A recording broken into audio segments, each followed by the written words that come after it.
عزت مآب vice chancellor مولانا Azad national Urdu university professor سید عین الحسن صاحب کریں گے، اور آج کے مہمان خصوصی پروفیسر شیخ اشتیاق احمد رجسٹرار مولانا آزاد نیشنل اردو یونیورسٹی ہیں۔ ابھی وہ تشریف نہیں لائیں، شاید مشغولیت کی وجہ سے۔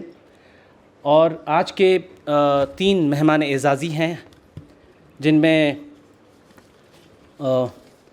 آغا دکتر اسد اللہ عبدلی آشتیانی کے ماهر خطاطی و خوشنویسی ایران هستند. از ایران تشریف آوردن برای این ورکشاپ. خیلی ممنون آقا، زحمت کشیدین شما. اور دوسرے مہمان اعزازی پروفیسر نسیم الدین فرید صاحب، ماہر دکنیات اور سابق صدر شعبہ اردو مولانا آزاد نیشنل اردو یونیورسٹی ہیں۔ اور تیسرے مہمان اعزازی ڈاکٹر علی اکبر Niroomand, regional director Noor international microfilm centre new Delhi.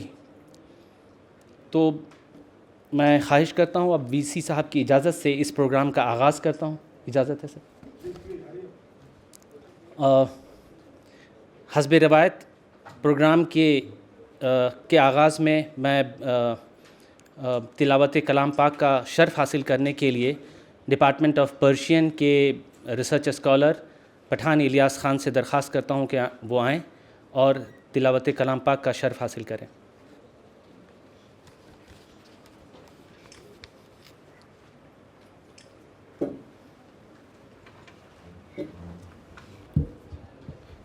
السلام علیکم۔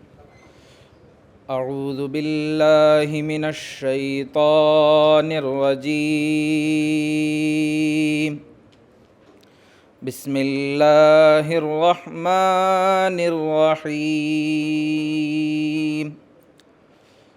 ان الذین آمنوا وعملوا الصالحات كانت لهم جنات الفردوس نزلا خالدین فیہا لا یبغون عنہا حولا قل لو كان البحر مدادا لكلمات ربي لنفد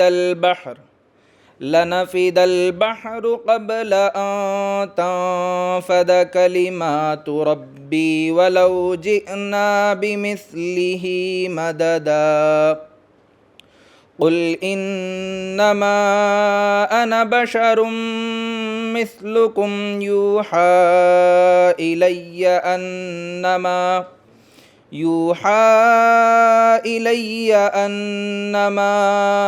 إلهكم إله واحد فمن كان يرجو لقاء ربه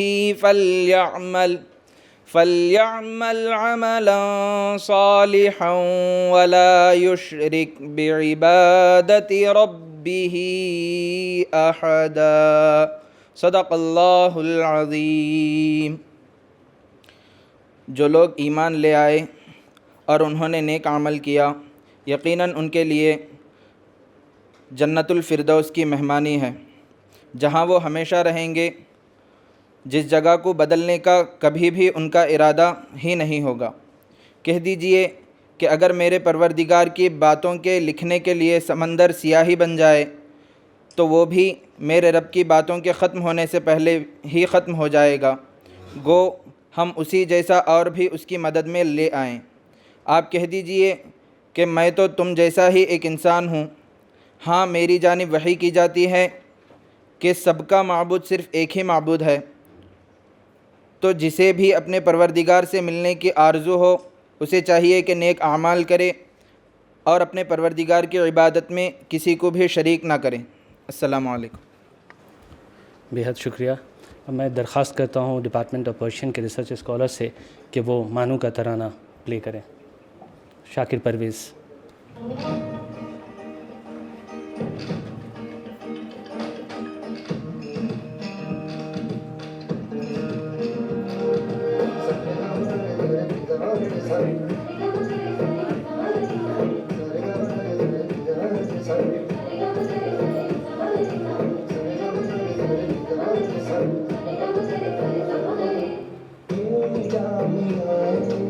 زبان اردو یہ جامعہ ہے زبان اردو زبان اردو کا آشیاں ہے زبان اردو کا آشیاں ہینڈ میڈ نہیں بنا یہ جامعہ ہے زبان اردو یہ جامعہ ہے زبان اردو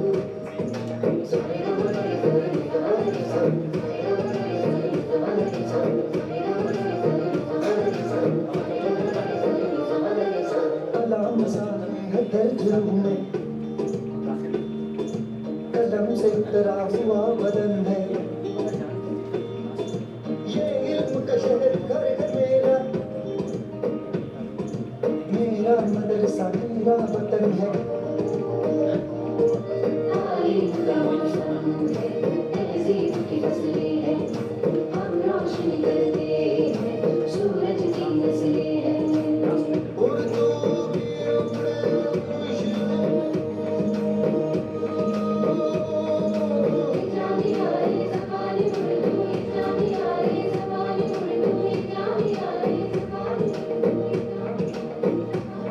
جو دانا گزرے دیں اس زمین سے جو دانا گزرے دیں اس زمین سے وہ علم کے بیج بو گئے ہیں بڑے ہوئے جب پودے پڑتے ہمارے قد اونچے ہو گئے ہیں ہم چاہتے کی پیشان جب چھوٹے نکلتے کائنات میں پاؤ ہر بار سن چلتے اردو کی اڑے خوشبو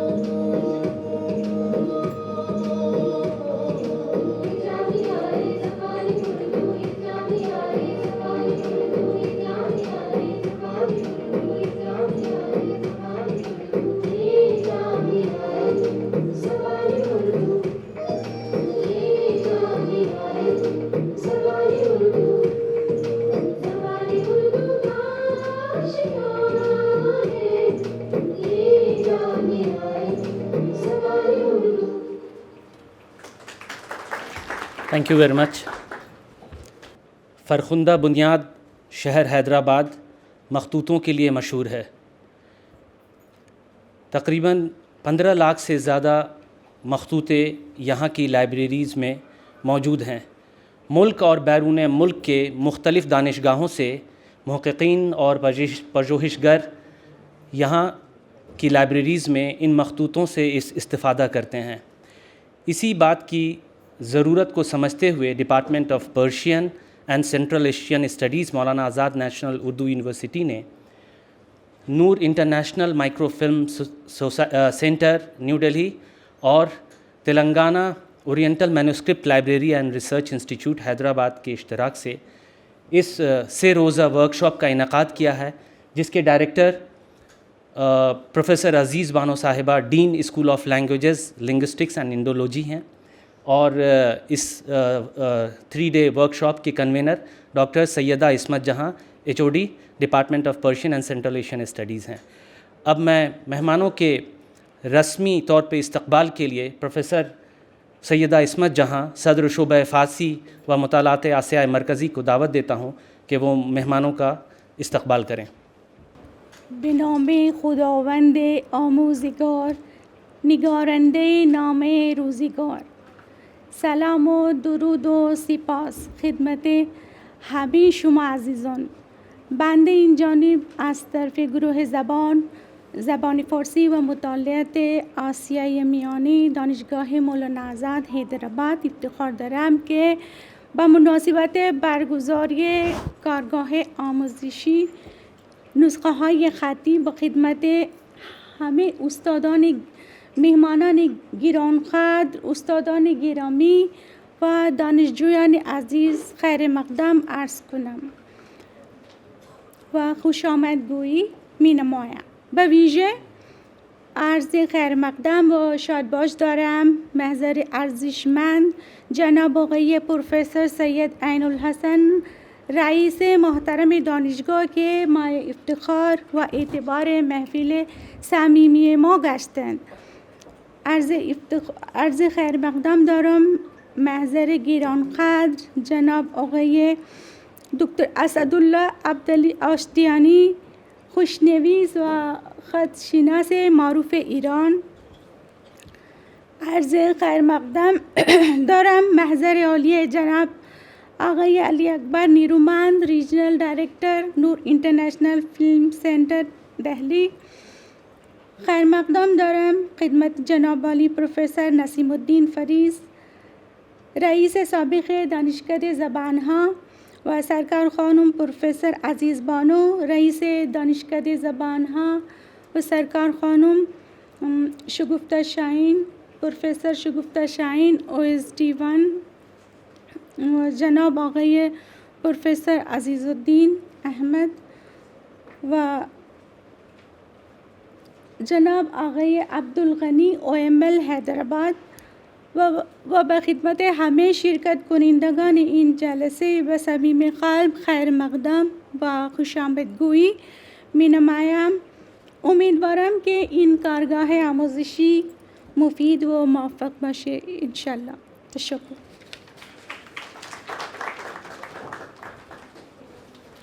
خیلی ممنون، تشکر از شما. مہمانوں کے خیر مقدم کے بعد میں درخواست کرتا ہوں آنریبل وائس چانسلر صاحب سے کہ ہدیہ گل پیش کریں مہمانوں کے لیے. آپ یہ لائیں دیجیے. تقاضا می نمایم از پروفسور سید انول حسن رئیس دانشگاه که هدیه گل بدهند به آقای دکتر اسدالله عبدلی آشتیانی و هم به آقای دکتر علی اکبر نیرومند.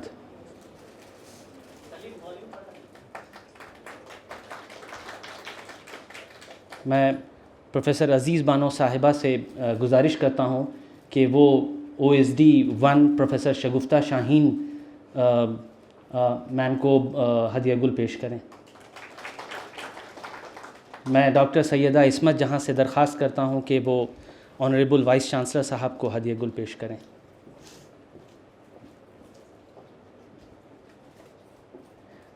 اور پروفیسر عزیز بانو صاحبہ سے درخواست کرتا ہوں کہ پروفیسر نسیم الدین فریض صاحب کو ہدیہ گل پیش کریں. رکیے، عصمت رک جائیے. ایک اور ہے نا، ایک اور عبدالغنی صاحب. میں ڈاکٹر سیدہ عصمت جہاں سے درخواست کرتا ہوں کہ ڈاکٹر عبدالغنی صاحب کو جو اورینٹل مینوسکرپٹ لائبریری سے تشریف لائے ہیں اور وہ کوآرڈینیٹ کر رہے ہیں اس ورک شاپ میں، ان کو بھی ہدیہ گل پیش کریں.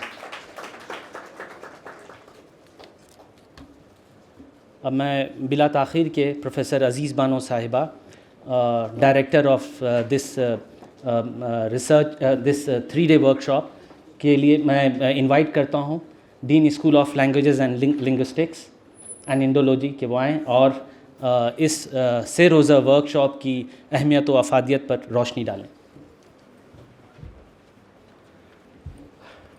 السلام علیکم.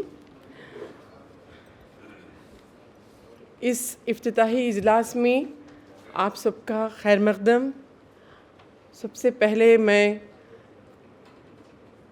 صدر اجلاس جناب پروفیسر سید انول حسن صاحب جو عزت مآب وائس چانسلر ہیں مانو کے، ان کا استقبال کرتی ہوں اور خیر مقدم کرتی ہوں. اور استاد مہمان جناب آقای دکتر اسدالله عبدلی آشتیانی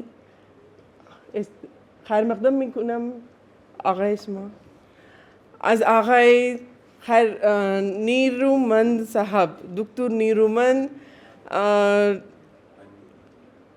از تہران هستند، لیکن جب یہ حیدرآباد کے کونسل گری میں بحیثیت PRO یعنی پبلک ریلیشن آفیسر آج سے تقریباً 40 سال پہلے متعین ہوئے تھے، تو تقریباً 35 سال سے زیادہ سال ہو گئے ہیں کہ آپ کا حیدرآباد سے سابقہ ہے، اور آپ نے ایران اور حیدرآباد، اور اب تو آپ نور میکرو فلم کے ریجنل ڈائریکٹر ہیں.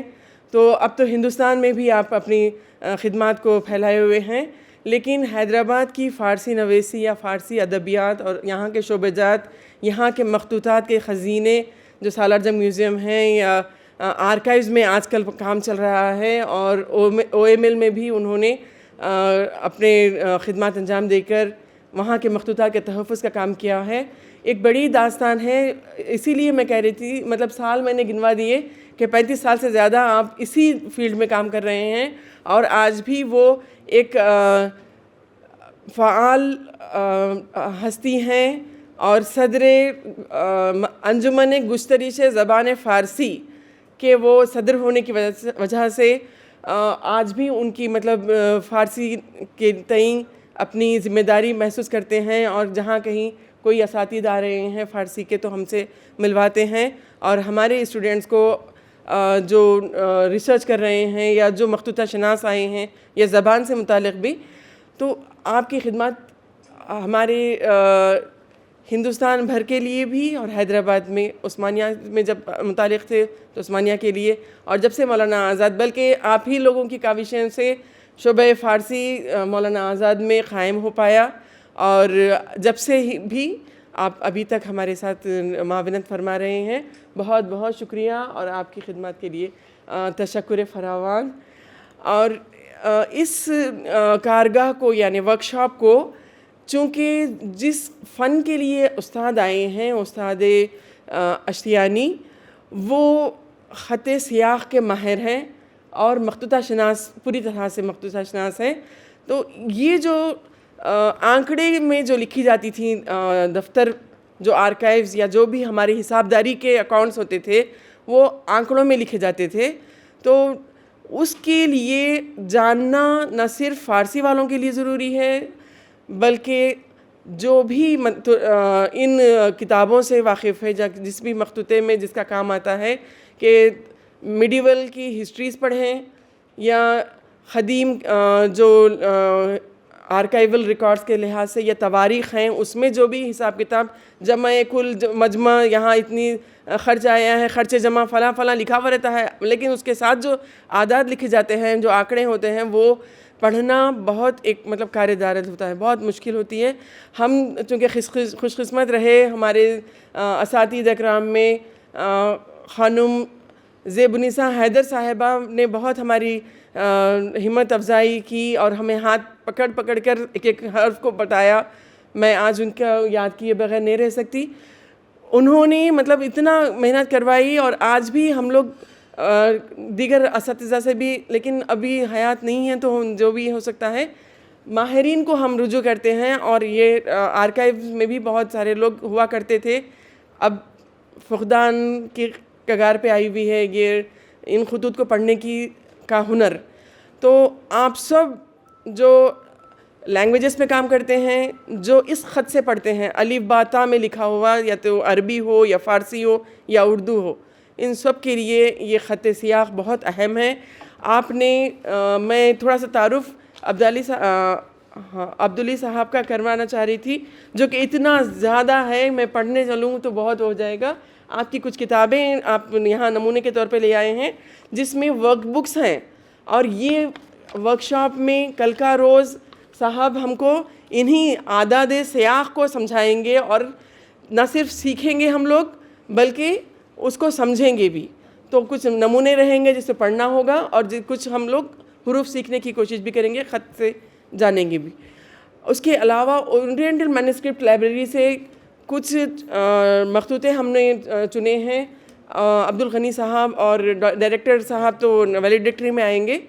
اس میں ہم لوگوں نے عربی اور اردو، فارسی اور اردو کی لغات کے کچھ نمونے لیے ہوئے ہیں، اور فارسی اردو کے جو یا فارسی دکنی کے بھی لغات ہیں جو منظوم لغات ہیں، تو ان کے ان نمونوں کو بھی تیسرے دن ہم لوگ پڑھنا بھی ہے. آج کے دن کل کے دن ہم لوگ آپ کو نمونے دے دی جائیں گے دوپہر میں. کل کی دوپہر سے پرسوں جمعہ کی نماز تک ہم لوگ اس پہ کام کریں گے، کمپوز کریں گے.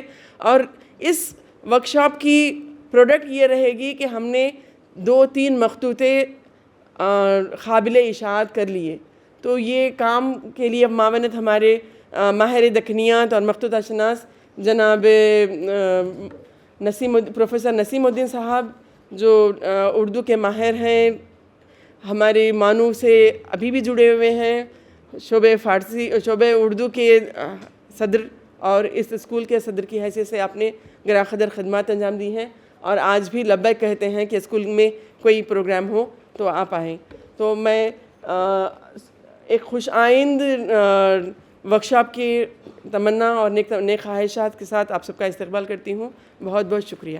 اور ایک بات میں آپ کو بتا دوں کہ ہم نے جب گوگل فارم ڈالا ہے تو اس ورکشاپ کے لیے 165 انٹریز آئی ہیں، اور اس سے باہر بھی لوگ آئے ہیں، مطلب جو اساتذہ ہیں وہ تو انٹری میں نہیں ہیں، لیکن تھوڑا سا دیکھیں گے کہ کون کون ایلیجبل ہوگا. تو یہ آج کی جو حاضری ہے اس کی بنیاد پہ بھی تیقن ہوگا کہ اسکروٹنی ہو جائے گی کہ کس کو اس کو 2 دن کے ورکشاپ میں شامل کرنا ہے. اور یہ بہتری یہ ہوگی کہ ہم لوگوں نے سوچا ہوا ہے مشاورت میں کہ پی ایچ ڈی کے اسکالرس کو ہی زیادہ سے زیادہ موقع دیا جائے تاکہ ان کی ریسرچ میں ممد معاون ہو یہ ورکشاپ. جزاک اللہ. Thank you.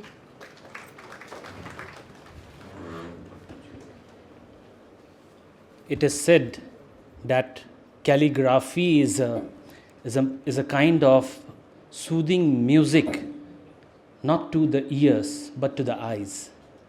So, ladies and gentlemen, we have a famous calligrapher from Iran, Dr. Asadullah Abduli Ashtiani. I request him to please come on the dais and express his feelings. And his speech will be interpreted by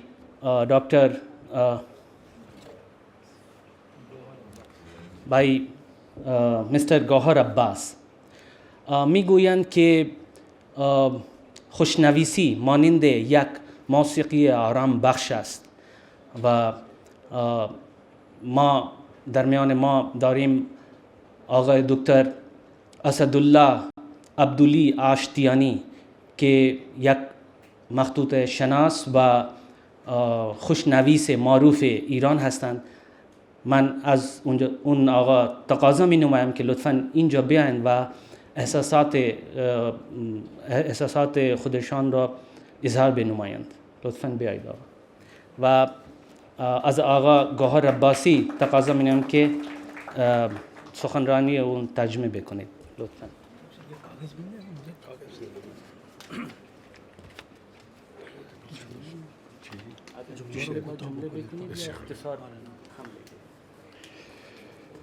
به نام خداوند جان و خرد که is an برتر اندیشه بر نگذرد. عرض سلام و ادب و احترام دارم خدمت همه بزرگوارانی که شرف حضور دارند، همه اساتید محترم و کسانی که افتخار دادن در کلاس بنده حضور پیدا کردند. سپاسگزار همه شما هستم. استاد نے آپ سبھی کو سلام عرض کیا ہے پہلے، اور اس کے بعد یہ کہ ان کو ایک موقع ملا یہاں پہ ورک شاپ کرنے کے لیے، اس کے لیے انتظامیہ کا شکر ادا کرتے ہیں. بحث ما در باب در واقع خط شناسی و سیاق هست که پیوندهای عمیق فرهنگی بین ایران و هند را شامل می شود. یہ مینوسکرپٹ جو خط شناسی ہے یہ ایسا علم ہے کہ جو ہندوستان اور ایران کو آپس میں جوڑتا ہے. این دو فرهنگ پرتوان و قدرتمند در طی هزارهای تاریخ و حداقل 1000 سال گذشته تأثیرات بسیار عمیق و وسیقی بر یکدیگر داشتند. ہندوستان اور ایران کے جو فرہنگی اور کلچری جو ریلیشن ہے اور جو ان کے لکھنے کے انداز ہیں ایک دوسرے پر مؤثر ہیں، اور ان کا تقریباً ایک دوسرے کے ساتھ ہزاروں سال کا رابطہ رہا ہے. این فرهنگ بی تردید در طی هزارها تأثیرات مستقیمی بر تاریخ، بناهای تاریخی و زبان داشتند. یہ جو اثرات رہے ہیں ان کے اثرات ہم جو ہے قدیمی عمارتوں پہ دیکھ سکتے ہیں، اور جو خط لکھے ہوئے ہیں ان خطوں کو دیکھ سکتے ہیں، اور عمارتوں پہ جو عبارت لکھی ہوئی ہیں وہاں بھی ایران کے اثرات دکھیں گے آپ کو. من کوتاه بکنم صحبتمو. آنچه که ما درباره آن بحث خواهیم کرد سیاق هست که یک فرهنگ حسابداری 1000 ساله در هند و تمدن ایران هست. یہ جو ہماری ورکشاپ ہوگی اس میں ہم علم سیاق کے اوپر بحث کریں گے، اور جس کا تقریباً 1000 سال اس کا تاریخچہ رہا ہے، اور اسی پہ ہم انشاءاللہ کل گفتگو کریں گے اور اس کی ورکشاپ میں اس کو بیان کریں گے. سپاسگزار همه هستم که به صحبت‌های من گوش دادید. متشکرم.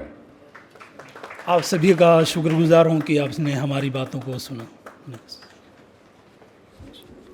خیلی ممنون. ما هم سپاسگزار هستیم هر دو از شما.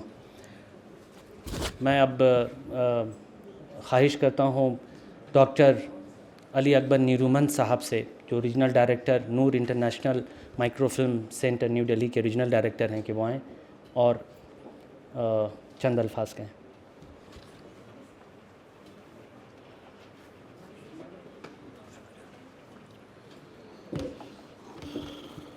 بسم اللہ الرحمن الرحیم.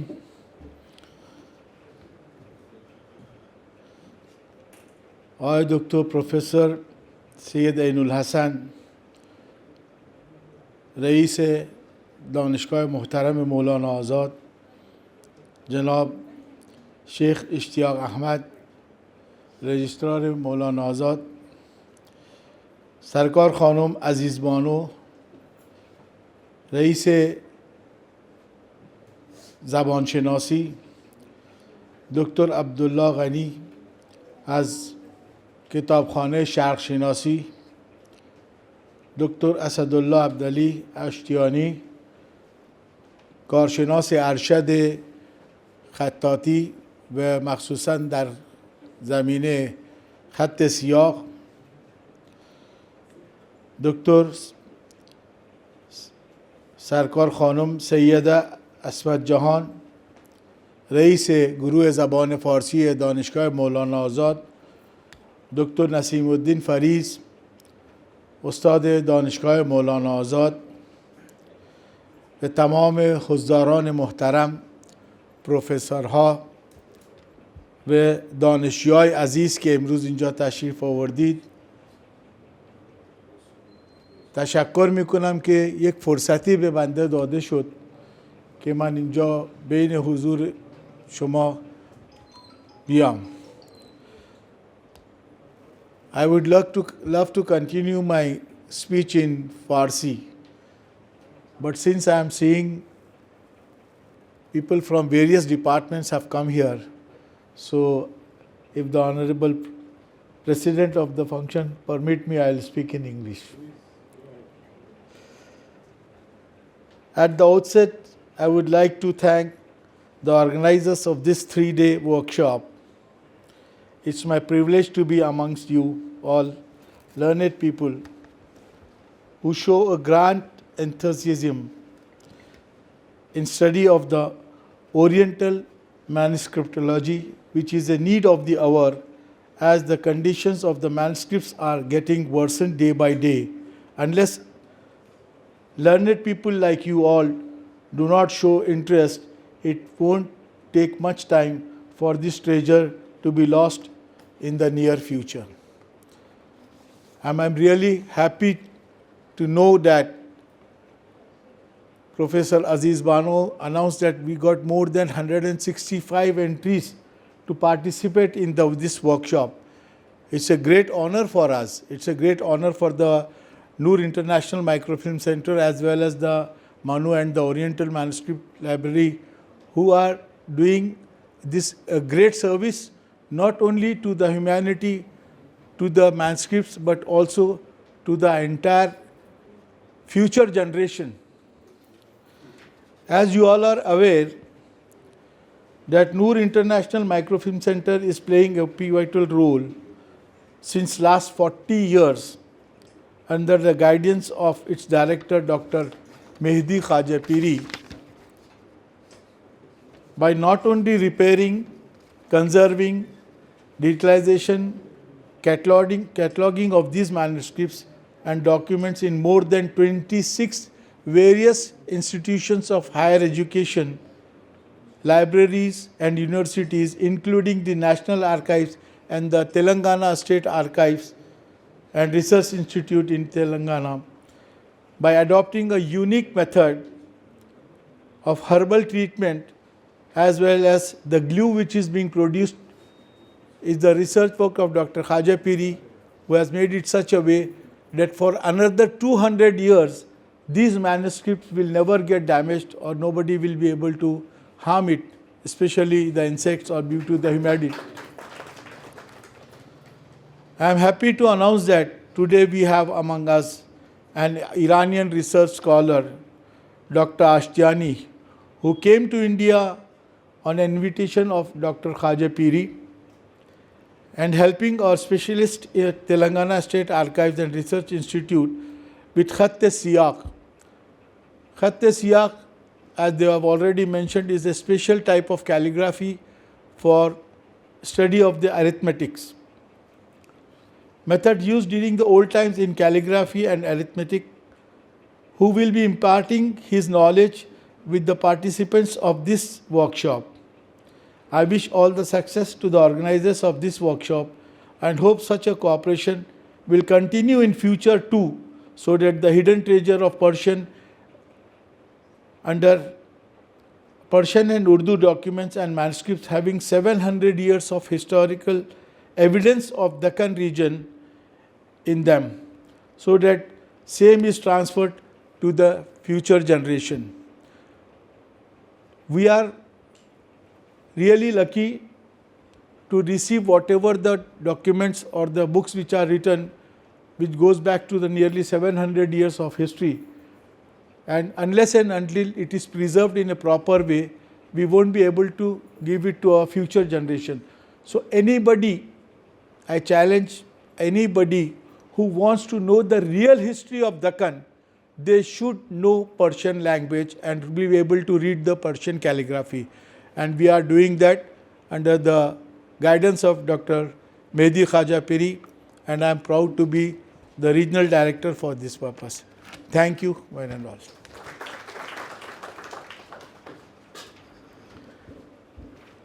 all.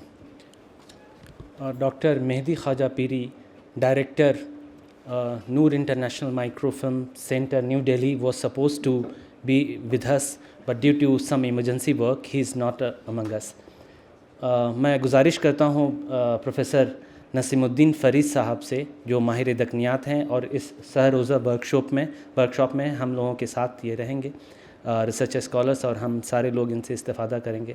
ان سے گزارش کرتا ہوں کہ آئیں اور اپنے خیالات کا اظہار کریں.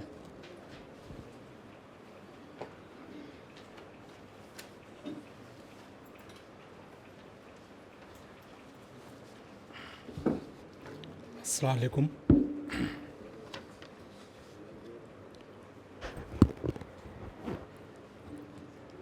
عزت مآب پروفیسر سید عین الحسن صاحب، شیخ الجامعہ مولانا آزاد نیشنل اردو یونیورسٹی، اور آج کے معزز مہمان آغا ڈاکٹر اسد اللہ عبدعلی آشتیانی، ماہر خطاطی و خوشنویسی Iran,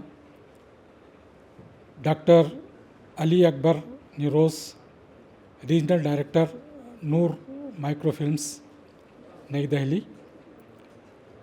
professor Aziz Bano sahiba, dean school of languages and Central Asian studies, professor Shagufta Shaheen sahiba, OSD1 مانو، جناب عبدالغنی صاحب، ڈاکٹر عبدالغنی صاحب، جو oriental manuscript Telangana oriental manuscript library and research institute کی نمائندگی کر رہے ہیں، اور سنسکرت میں انہوں نے PhD کی ہے. ہمارے سینئر پروفیسر مایاناز مورخ پروفیسر عزیز الحسن صاحب، جو حال میں تشریف فرما ہیں، ڈاکٹر عصمت جہاں صاحبہ ایسوسیٹ پروفیسر شعبہ فارسی، ڈاکٹر قیصر احمد صاحب ایسوسیٹ پروفیسر ناظم اجلاس، اور حال میں تشریف فرما مختلف شعبہ جات کے صدور، اساتذہ کرام اور عزیز طلباء و طالبات، سب سے پہلے میں شعبہ فارسی و مطالعات وسط ایشیا مانو کو مبارکباد دیتا ہوں کہ جنہوں نے Noor international microfilm centre نئی دہلی اور تلنگانہ اورینٹل مینuscripts library and research institute Hyderabad کے تعاون سے مخطوطہ شناسی شرقیہ کے موضوع پر اس سے روزہ کارگاہ کا انعقاد عمل میں لایا۔ یہ مبارکباد اس لیے بھی ہے کہ فی زمانہ مخطوطہ شناسی کا فن دن بدن رو بزوال ہے، بلکہ زوالیاب ہو چکا ہے۔ اب مخطوطات کو پڑھنے والے بہت کم رہ گئے ہیں، اور مخطوطات سے دلچسپی رکھنے والے تو اور بھی کم ہو گئے ہیں۔ یہ جو سے روزہ کارگاہ ہے یہ دو حصوں پر مشتمل ہوگی۔ ایک تو یہ کہ ہمارے جو ہندسوں کے ماہر سیاق ڈاکٹر اسد اللہ عبدلی آشتیانی جو تشریف لائے ہیں، ان کا جو کام ہے آنکڑوں پر اور ہندسوں پر، وہ سکھائے جائیں گے یہاں پر۔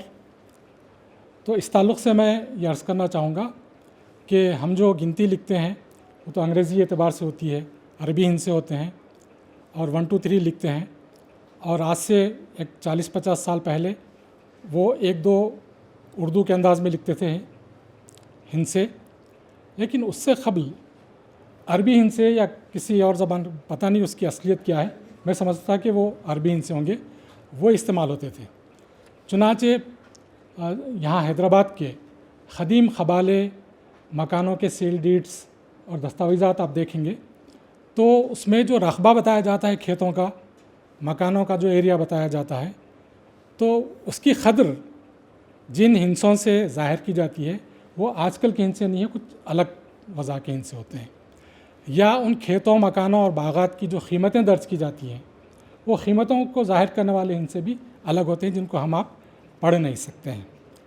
یا اگر آپ کو یاد ہو کہ آج سے 20-25 سال پہلے اردو کے جو رسائل نکلتے تھے وہ کونے میں بائیں جانب رسالے کی قیمت ہوتی تھی، وہ قیمت بھی جو ہے ایک مخصوص ہندسے میں ظاہر کی جاتی تھی۔ تو یہ ہندسے مخصوص تھے اس زمانے میں، جن کو عربی ہندسے کہا جاتا تھا حیدرآباد میں، اور دفاتر میں ان کا چلن عام تھا۔ اور مجھے یاد ہے کہ میں نے فٹ پاتھ سے ایک کتاب اٹھائی تھی آج سے 50-60 سال پہلے، جو رائج تھی یہاں پر، وہ 3ری جماعت کی ریاضی کتاب تھی، اس میں ایک چیپٹر تھا ان ہندسوں کا۔ اس کی ایک زیراکس کاپی میرے پاس محفوظ ہے، ایک میں نے اسٹوڈنٹس کو بھی دی ہے کہ یہ قدیم ہندسے ہیں، ان کو رکھیے، کبھی کام آئیں گے۔ ان کے علاوہ یہ حیدرآباد کے ایک مشہور IAS آفیسر ہیں جناب حسن الدین احمد صاحب، نواب عزیز جنگ ولا کے خاندان کی ہیں۔ انہوں نے مشہور اسکالر ڈاکٹر ضیاء الدین احمد شکیب کے تعاون سے ایک کتاب لکھی ہے جامع العطیات کے نام سے۔ تو یہاں نظام اسٹیٹ میں جو مختلف ایوارڈز، عطیات، جاگیریں، انعامات وغیرہ دیے جاتے تھے، ان کی پوری تفصیل ہے، خطابات وغیرہ کی۔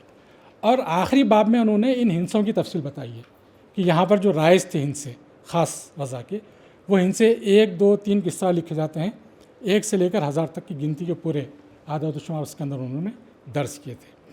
تو بہرحال ان کی بڑی اہمیت ہے، اور ہمیں خوشی ہے کہ آج ہمارے درمیان میں اس کے ماہر، اس میدان کے ماہر آغا ڈاکٹر اسد اللہ عبدلی آشتیانی تشریف فرما ہے۔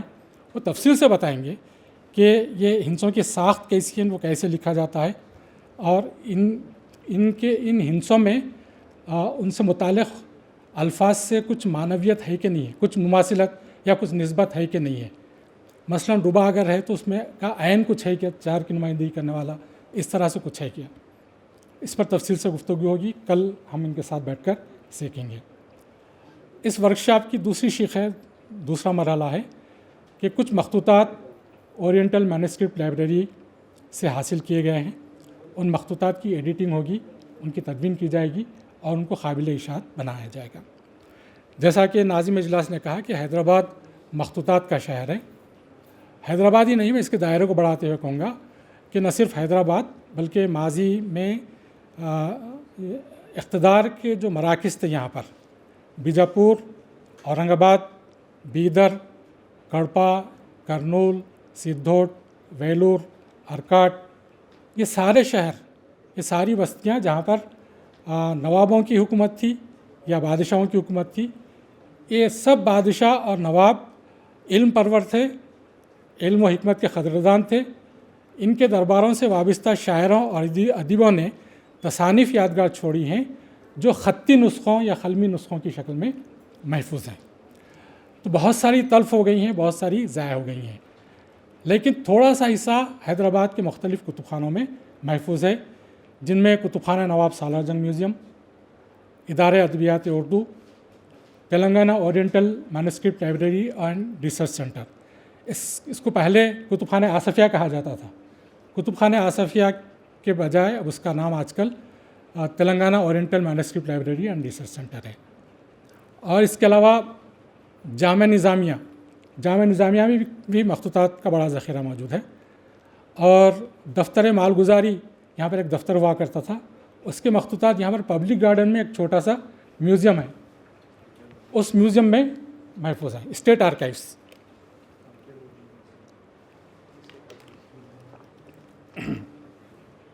اس کے علاوہ اے پی اسٹیٹ آرکائیوز میں بہمنی دور سے لے کر آفسی جاہی دور تک کے بہت سارے فرامین اور بہت سارے اس دور کے سرکاری کاغذات، امثلہ جات محفوظ ہیں۔ میں نے کہیں پڑھا تھا کہ 1 کروڑ، لیکن ابھی اکبر علی صاحب نے، علی اکبر نیرومن نے کہا کہ وہ 3.5 کروڑ کے قریب ہیں وہ کاغذات۔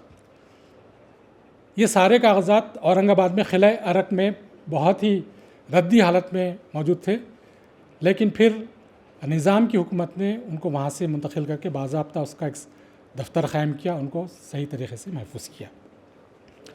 اب بڑا مسئلہ یہ ہے کہ ان مختلف کتب خانوں میں جو مخطوطات یا خطی نسخے ہیں مختلف کتابوں کے، ان کا علم کیسے ہو، تو اس کے لیے کیٹلاگ تیار کیے گئے ہیں۔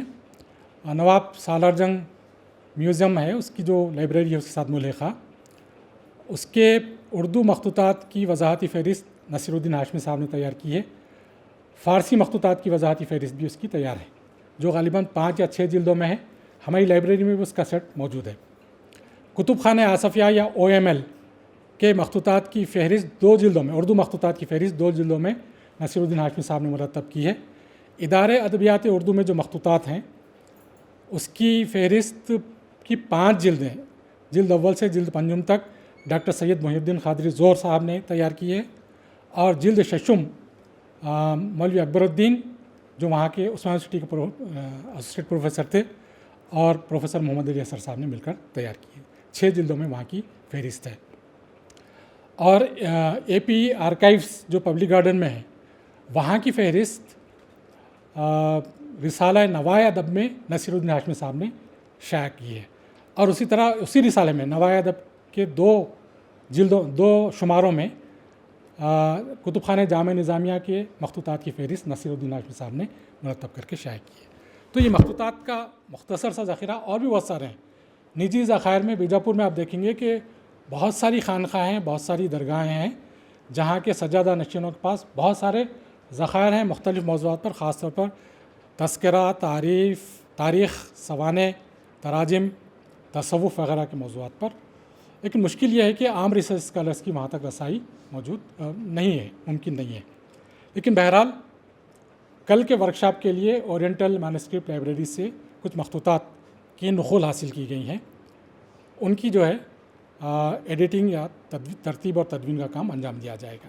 یہاں پر ہمارے ریسرچ اسکالرس موجود ہیں، ان کے لیے اس موضوع سے متعلق چند بنیادی باتیں میں آپ کے سامنے رکھنا چاہوں گا۔ دیکھیے، ہم جو دنیا میں جتنی کتابیں ہیں ان کو ہم 2 حصوں میں تقسیم کر سکتے ہیں۔ وہ کتابیں جو قلمی نسخے کی شکل میں موجود ہیں، قلمی نسخہ کہیے، خطی نسخہ کہیے، مخطوطہ کہیے، ایک ہی بات ہے۔ اور دوسری ہے مطبوعہ کتابوں کی دوسری شکل۔ تو یہ پریس کی ایجاد سے قبل، چھاپے خانے کی ایجاد سے قبل لکھنے کا سارا کام دستی تحریر کی شکل میں انجام دیا جاتا تھا. تو وہ کتابیں جتنی ہیں ان کو سب خطی نسخہ یا قلمی نسخہ کہا جاتا ہے. تب یہ قلمی نسخوں میں جو کچھ کے لکھا ہوا ہے وہ متن کہلاتا ہے. ٹیکسٹ وہ ہے جو تحریری شکل میں پایا جاتا ہے، چاہے وہ کاغذ پر ہو، چاہے وہ کپڑے پر ہو، چاہے درختوں کی چھال پر ہو، یا جانوروں کی کھال پر یا ہڈیوں پر ہو، یا کسی لوہے کی لاٹ پر ہو، تانبے کے پتھر پر ہو، کسی بھی چیز پر ہو. لکھی ہوئی چیز متن ہے. جو آپ کے حافظے میں محفوظ ہے وہ متن نہیں ہے. مثلا بہت سارے لوگوں کو میلاد نامے یاد ہیں، داستانیں یاد ہیں، اعلیٰ اور ادل کی روایتیں تو شمالی ہند والے جانتے ہیں کہ زبانی سنائی جاتی ہے. تو زبانی جو بیانیہ ہے، جو روایت ہے، جو سینہ بے سینہ چل رہی ہے، سینوں میں محفوظ ہے، وہ متن نہیں ہے. متن کے لیے شرط یہ ہے کہ وہ تحریری شکل میں ہو، تحریر ہو. اور اس کے بعد متن کی تو شناخت ہو گئی، چاہے وہ قدیم ہو یا جدید ہو، چاہے مختصر ہو یا ضخیم ہو، چاہے بہمنی دور کا ہو یا آج کے دور کا ہو، متن ہے. چاہے ایک خط ہو یا کسی مزار پر لکھا ہوا کتبہ ہو، متن ہے. چاہے امیر حمزہ کی داستان ہو طویل، وہ بھی متن ہے. اور چاہے منظوم ہو یا منثور ہو، متن ہے، متنی کی شکلیں ہیں. اب اس کے بعد کا مرحلہ ہے تدوین متن. کیا ہے تدوین یا ترتیب؟ دونوں الفاظ آتے ہیں، اردو میں زیادہ تر تدوین یہ رائج ہے. ترتیب کے لفظی معنی ہے کسی شے کے مختلف اجزاء کو تقدیم اور تاخیر کے اعتبار سے ارینج کرنا، جمانا. اور تدوین کا مطلب ہے کسی شے کے منتشر اجزاء کو یکجا کرنا. اسی سے دیوان شاعروں کا، جس میں ان کی جو مختلف چیزیں ہیں، غزلیں، نظمیں، مثنویات، رباعیات وغیرہ، ان کو یکجا کیا جاتا ہے. تو یہ اس کو انگریزی میں ٹیکسچول کرٹیسزم کہا جاتا ہے. اور یہ بڑی اہمیت ہے اس کی کہ اگر تدوین متن نہ ہو تو ہم بہت سارے اپنے متون سے محروم ہو جائیں گے. چنانچہ جتنے قدیم شعراء کا کلام دستیاب ہوا ہے وہ ٹیکسچول کرٹیسزم کی بدولت ہم تک پہنچا ہے. دکن میں تو اس کی بڑی مضبوط روایت رہی ہے، دکنی میں زبان میں خاص طور پر.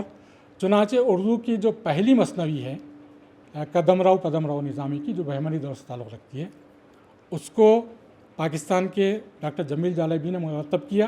اور اس انداز سے مرتب کیا کہ کتاب کے صفحے کے دائیں صفحے پر اس اصل مخطوطے کی فوٹو دی انہوں نے، اور بائیں جانب جس طرح انہوں نے اس کو ڈیسائفر کیا، جیسا کھولا اس کو دیا ہے انہوں نے، تاکہ محققین اور صاحب نظر لوگ دیکھ لیں کہ میں نے جو خرد کی ہے اس مخطوطے کی وہ درست ہے یا نہیں. کیا الفاظ دیگر یہ بھی کہہ سکتے ہیں کہ ایک چیلنج ہے کہ دیکھیں اس صحرے سے کہہ دے کوئی بڑھ کر صحرا، اس سے اچھا کوئی اگر مرتب کر سکتا ہے تو دیکھیں، کر دکھائے. تو یہ تدوین متن ہے اور اس کی بڑی اہمیت ہے. اور آپ جانتے ہیں کہ مخطوطات ہمارا سرمایہ ہے، کسی بھی ادب کا سرمایہ ہے. ریچرڈ ایلٹک جو بہت بڑا محقق گزرا ہے مغرب میں، اس کا کہنا ہے کہ ہر ایک دستیاب مخطوطے کے پیچھے 10,000 مخطوطات تلف ہو گئے ہیں. ایک مخطوطہ آپ کو ملا ہے تو سمجھیے کہ ویسے 10,000 مخطوطات ضائع ہو گئے، ایک مخطوطہ آپ کو ملا ہے. تو حیدرآباد کے کتب خانوں میں ہزاروں کی تعداد میں مخطوطے ہیں، تو سوچیے کہ کتنے مخطوطات لکھے گئے ہوں گے، کتنے لاکھوں کی تعداد میں. تو ان مخطوطات کی حفاظت کرنا ہماری نہ صرف اخلاقی ذمہ داری ہے، ادبی ذمہ داری ہے، علمی ذمہ داری ہے، بلکہ قومی ذمہ داری بھی ہے، ہمارا قومی ورثہ ہے.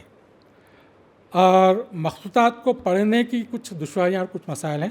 اور سب سے بڑا مسئلہ یہ ہے کہ مخطوطات جس حالت میں ملتے ہیں اس میں یہ ہوتا ہے کہ مخطوطات کی چند دشمن ہیں. پانی سے مخطوطہ خراب ہو جاتا ہے، پانی دشمن ہے مخطوطات کا. اور کرم، سلور فش ہو، جھینگر ہو، یہ ایک مخطوطات کو خراب کر دیتے ہیں. دیمک، وائٹ اینٹ مخطوطات کو خراب کر دیتی ہے. اور مختلف حالوں سے گزرتے ہوئے مخطوطہ خراب ہو جاتا ہے. یہ ایک مسئلہ ہے جس سے متن متاثر ہو جاتا ہے، مسخ ہو جاتا ہے. دوسرا اہم مسئلہ یہ ہے کہ اردو کا رسم الخط بڑا عجیب و غریب ہے. اس میں الفاظ حروف کو جوڑ کر لکھے جاتے ہیں. شوشوں, دندانوں اور نقطوں سے بہت بڑا فرق پڑ جاتا ہے. اور قدیم کاتب جو حضرات تھے وہ کبھی ان چیزوں کی پرواہ نہیں کرتے تھے. نقطے کبھی ڈالے کبھی نہیں ڈالے, دندانے پورے بنائے کبھی نہیں بنائے, شوشے کبھی بنائے کبھی نہیں بنائے. مجھے یاد ہے کہ کربل کتھا کا ایک جو مخطوطہ ہے, شمال ہند کی پہلی اردو نثر کی کتاب, اس میں ایک فقرہ ہے آ ہمارے کو, آ ہمارے کو. اب یہ آ ہمارے کو کانٹیکس کے اعتبار سے کچھ بھی نہیں بے معنی ہے, لیکن غور کرنے پر پتہ چلا کہ یہ آہ مارے کو ہے. آہ الگ ہے, مارے الگ ہے, کو الگ ہے. اسی طرح خطب مشتری میں ایک مصرع ہے, جو بے ربط بولے تو بیتاں 25.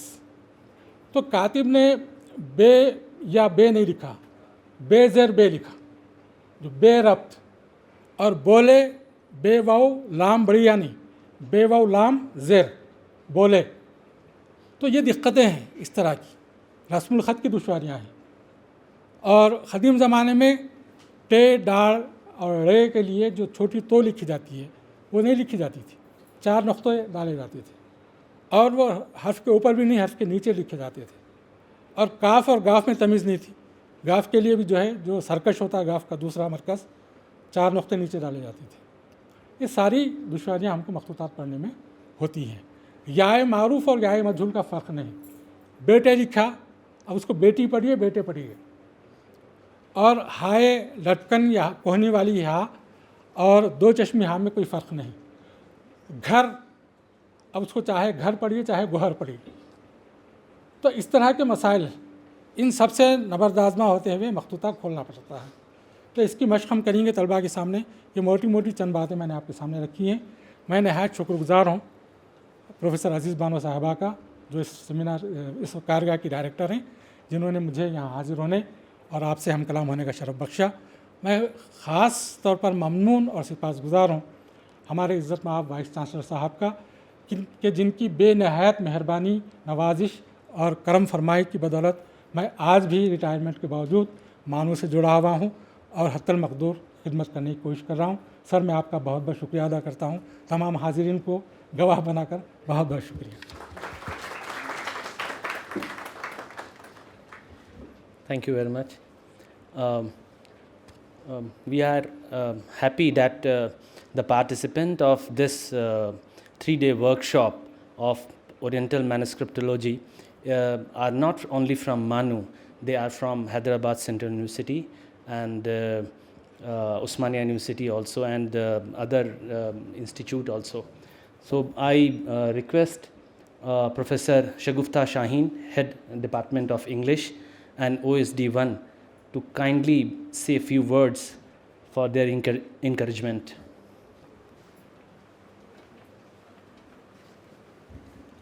Thank you, Dr. Khaisar. Good evening, all the dignitaries on the dais and the participants of the workshop. With regard to Persian manuscripts, I can only speak from the perspective of the English literature.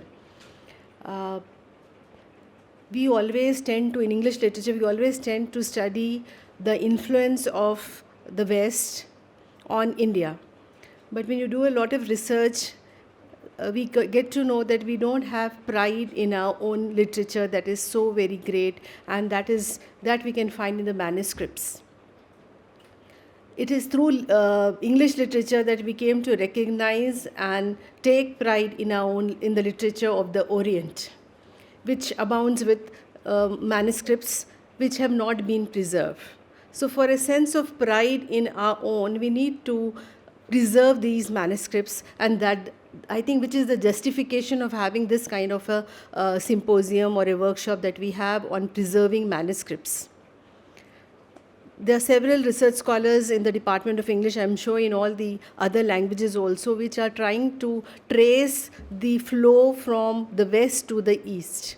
That is how it is that American writers, especially the transcendentalist writers like Emerson, Thoreau, Margaret Fuller, have all been influenced by Hafiz and other writers.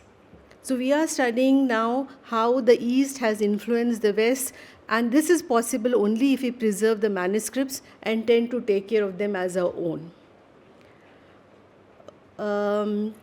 We also get to know a sense of history, because history is preserved, because history is become very, very subjective these days. So to go back to the facts of history, I think we tend to be acquainted with Persian or what is there in whichever language the manuscripts are, so that we get to know some of the factual history that is there and become acquainted with that.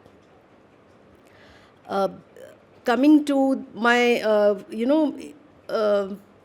dream of having a comparative literature in the School of Languages, Linguistics and Indology at Manu was through what we read about Goethe's inspiration with Hafiz, and how he was so very inspired by Goethe that he visualized a world literature. It was this reading of Goethe through translation which Emerson became inspired with Eastern literature. So today, in terms of modern pop songs, we are once again going back to the East. We have Madonna singing Rumi. So it is, through the West, we are coming back to the East and becoming proud of what we have just neglected. So this neglected is safe in the manuscripts. So unless and until you preserve these manuscripts, our sense of feeling pride in what is our own will be lost. So we have to recognize what is our own, which is kept safe in this manuscript, which we need to take a pledge to save. You have an example of Indian poet also, apart from the Persian poets themselves, Amir Khusro, who's writing, in Persian. And these manuscripts, they might have been published, they might have been printed today, but it is these manuscripts which were preserved and because of which they were printed. And today it's not just, being heard by those who are interested in poetry, but it has also been used in Hindi movies that we know, Zihal Miskin Makan Tagaful. So that is also something that is picturized, that is being sung, that is being preserved to us through the manuscripts. If we had lost the manuscript, I don't think these remnants of what is our own, we would not have any connection with them. So it is our common heritage that we need to preserve. Heritage is not just values or architecture, but it's also literature, it's also the manuscripts that are there. So I think we all need to pledge that we do our best to see that whatever is left of our heritage, we preserve. And manuscripts are an important aspect of it. Thank you.